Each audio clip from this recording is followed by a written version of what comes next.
Halo Parmi, kemarin kita sudah bahas kamu di video yang kedua, bagaimana pekerjaan dan kehidupanmu di Arab Saudi. Setelah itu kamu memutuskan untuk bekerja lagi di Taiwan. Coba ceritakan bagaimana pengalaman kamu sebagai TKW di Taiwan. Nah, saya di rumah 1 minggu ada masalah karena kalau di Saudi itu nggak boleh pegang uang harus langsung dikirimin ke rumah.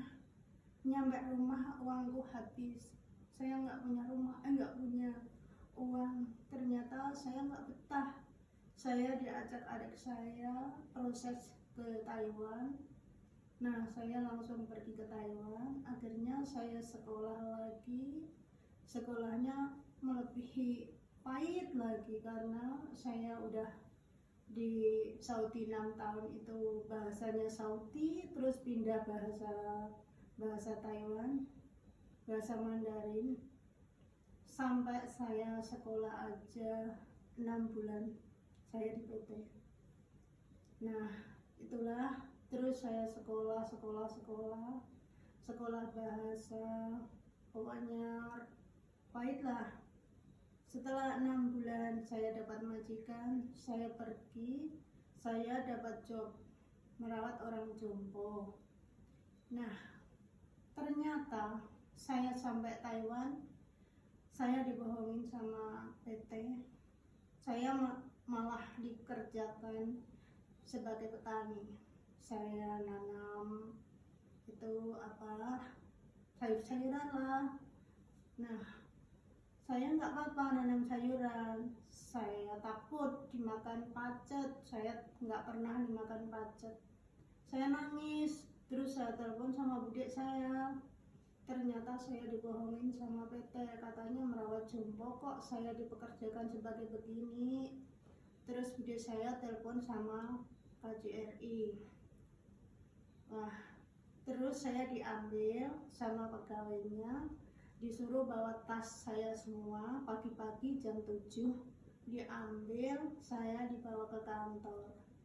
Nah, di kantor itu ada orang banyak. Nah, terus pas itu saya duduk, terus saya didekatin sama majikan kedua. Katanya, nama kamu siapa? Nama Suparmi. Kenapa kamu kok nggak betah di rumah majikan, masalah apa gitu. Saya jawab, saya pengennya merawat orang tua. Kamu mau merawat ibu saya? Saya bilang mau, tapi sama bahasa Taiwan.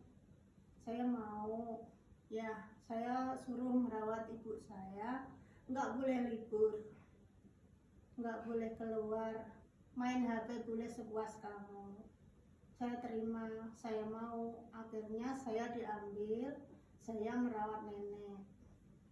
Nah, Terus bagaimana di Taiwan itu makanan apa semuanya majikan yang siapin atau bagaimana Mi?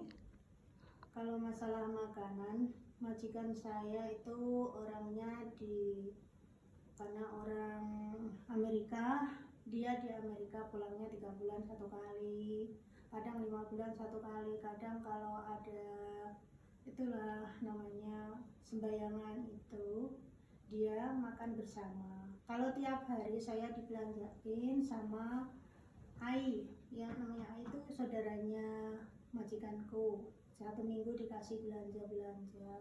Saya masak biasa aja, saya masakan Indonesia gitu. Masalah makan Oke, lanjut nih.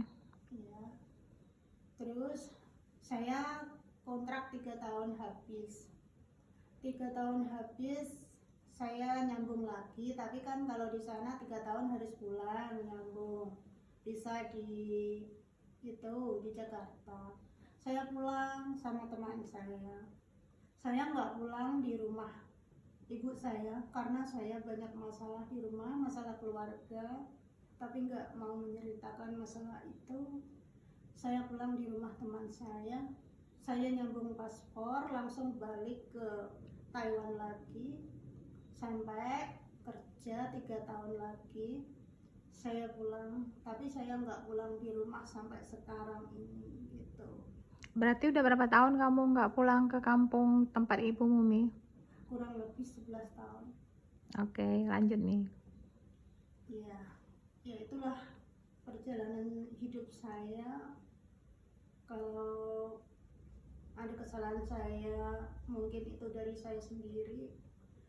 Nggak tahu, kalau memang manusia itu banyak kesalahan, tapi kalau gimana ya, saya pengen lah melihat ibu saya pengen mendekati keluarga saya, tapi saya belum bisa.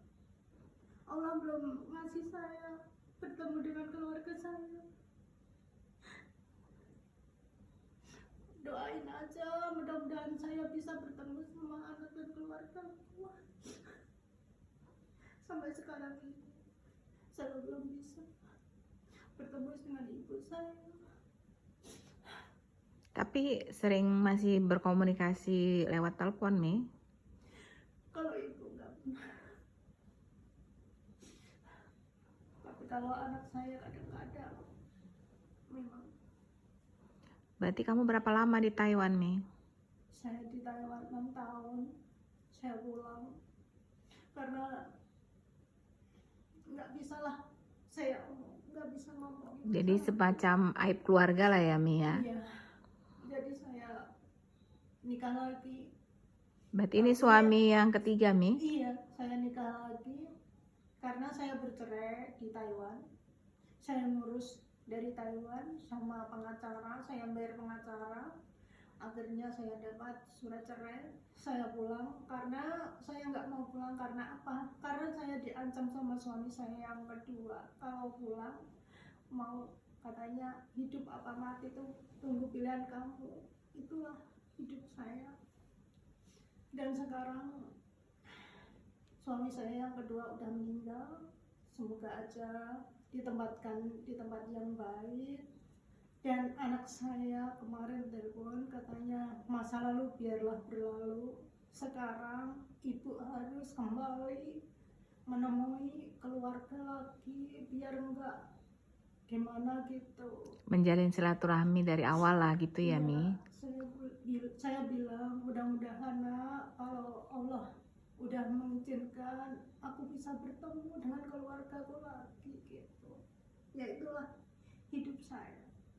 Berarti kamu balik ke Indonesia dari Taiwan setelah 6 tahun, kamu berumah tangga lagi dengan suami yang ketiga. Iya. Terus apa yang kamu dapatkan selama melakukan TKW di luar negeri, Mi? Karena saya di sana itu, karena saya di Taiwan itu orangnya gimana ya, saya di taman sama teman saya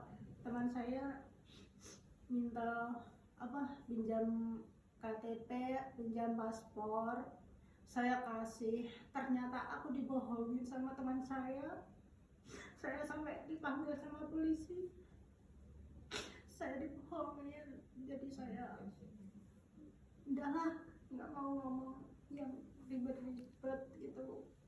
Kalau masalah uang itu udah rezeki, kalau memang rezeki saya pasti saya nggak menjalani seperti itu. Oke, Mi. Berarti Teman-teman saya kalau yang masih di sana, kalau punya paspor, kalau punya, janganlah dipinjam sama teman karena bisa buat ngambil internet. jadi intinya nggak boleh terlalu percaya walaupun sama teman sendiri ya, Mi? Iya. Terus hutang-hutang itu katanya teman baik, hutang kalau udah dihutangin dia menghilang. Jadi nggak bisa bayar, uangku hilang. Tapi nggak apa-apa, aku ikhlas. Mudah-mudahan Allah memberi jalan yang terbaik buatku. Oke, Mi, tetap semangat ya, Mi. Iya. Berarti teman-teman kita menunggu cerita selanjutnya bagaimana Parmi akhirnya mau ke Hong Kong. Ternyata Tuhan belum mengizinkan dia ke Hong Kong dan akhirnya dia masih tetap bekerja di Jakarta. Tetap semangat Mi. Terima kasih Mi. Sama.